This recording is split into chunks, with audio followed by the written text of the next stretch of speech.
What up, what up, what up, what up, people? This is your director, DC the Mad Lyrical Wolf, talking about Mob Lingo, the making of Mob Lingo, behind the scenes of Mob Lingo, why I made it, and all that good stuff. I came up with a concept from a skit that I did from the Comedy Den.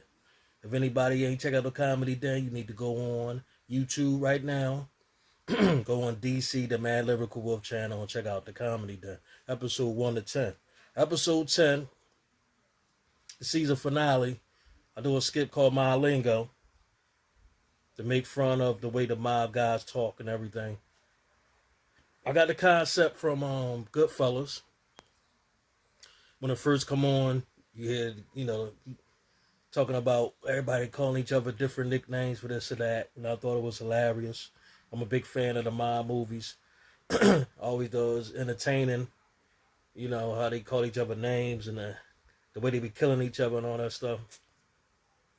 And I originally was going to do it with a good friend of mine. He's Italian.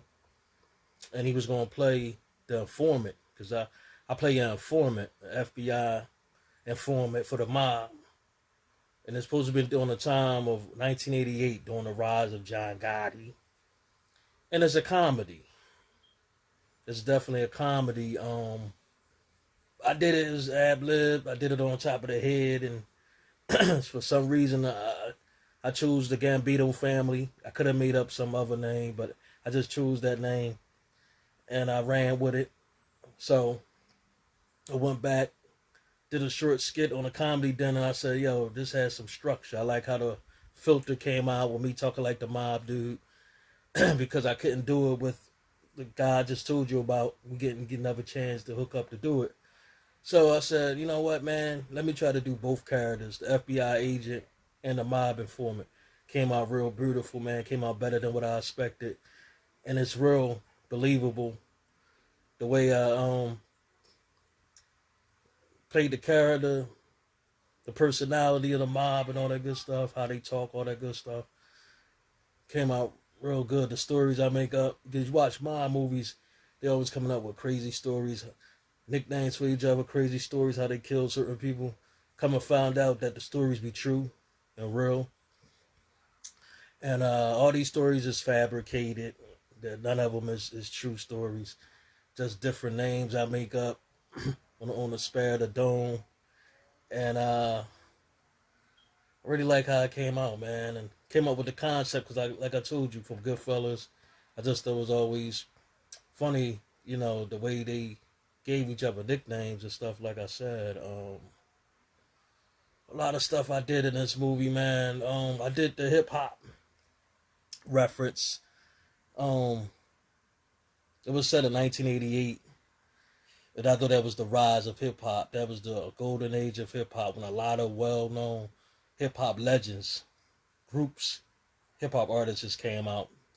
During that year, there was no year like 1988. You had Big Daddy Kane album came out. You had MC Lyte first album came out, EPMD. You had Heartbeat Rakim, so many other ones. Public Enemy, so many others. Like all the major groups that we could think of, the legends, people that birthed hip hop came out in that year. So I was like, all right, this is going to be set in 1988. I put the filter on and make it black and white so it can blend in with that time period. That's how could I incorporate hip hop. So what I did was, Italians, a lot of them. I ain't going to say all of them. But most of the mob dudes is racist. If you watch the movies, you exactly know what I'm talking about. And it's a character that I made up called Pretty Ricky. Supposed to have been a black dude that was murdered. The foreman said he had nothing to do with it. But Pretty Ricky liked the white girls. And he said one of the family's husbands found out that he was messing around with their wife. And he got murdered. But he was saying something about Ricky. He loved rap music. And he was like, they try to be slick with their racism. Like, yeah, I like rap music. Don't get me wrong. Heartbeat and Rakim, one of my favorite groups. The Follow the Leader album, flawless. Forget about it. So I incorporated that, the little inside racist joke. I ain't racist. I like rap music. Like a lot of people that's racist say, I'm not racist. Some of my black people, best friends are black.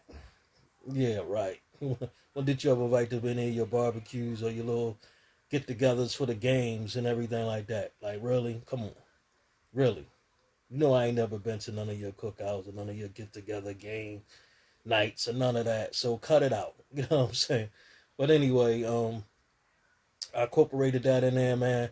Then I used the song "Follow the Leader" because I incorporated it in the story. You get the song at the end. You know, I used it for the very end when I put the little pictures of the gangster cartoons up at the end. On the beginning, man, I wanted to focus on the mob quotes from a lot of different movies, all my favorite movies: Carlito's Way, The Goodfellas, uh, American Gangster, Frank Lucas, and a lot of other famous gangster movies. It was called Mob Lingo, so I thought it was a perfect time to put up them quotes to bring in the short film with them quotes and everything. Put the music to it like a dark feel type of music to get the setting, everything going for that. And I thought, I did it the best way I could, man. The voice. When I first used that filter, man, from like Instagram, fell in love with them. A lot of these filters, as you can see, on the Comedy Den, I used a lot of them, and I try to use the best ones possible and just work it the best way I can work it and make it, believable. But once I got that filter for the mob lingo, with the hat, I got one of my old school, hats, brim hats, old school joint. So when I did the shadow, you don't see me, but you see the shadow, look like he got the mob hat on. It was perfect, man, real perfect. And the voice made me sound like one of the guys, like, you know what I'm saying? Had to put a man in the back of my trunk. I ain't exactly like that, but it's like, it's real relatable.